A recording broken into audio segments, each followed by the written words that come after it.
Idol, may chance ka bang makarating sa Norway kung isa kang barbero? O tama idol, yung mga nagugupit.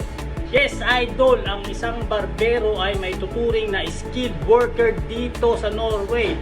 Tama mga idol, congratulations nga pala. Sa katunayan, meron tayong isang idol na Pilipina na na-hire bilang hairdresser dito sa Oslo mga idol. Yes, maniwala ka o hindi, ang employer niya ay isang Pilipina mga idol. Grabe, congratulations sa iyo idol. Alam mo na kung sino ka, hindi ko sasabihin yung pangalan mo dito, no? Anyway, mga idol, tama po yung narinig nyo. Kung ikaw ay barbero, meron kang chance makarating dito sa Norway, no?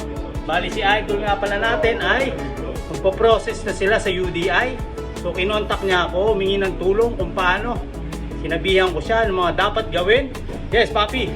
Mga dapat gawin and then mga hakbang na kailangan niyang gawin, sundin para makapasa dito sa UDI or sa immigration.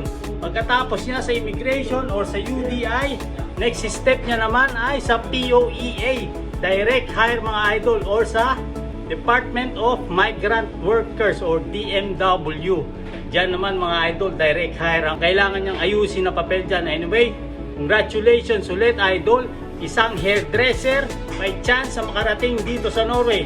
FYI pala, alam nyo ba kung magkano ang gupit dito sa Norway? 600 to 700 NOK o nagkakahalaga ng 3,000 to 3,500 ang bawat gupit mga idol.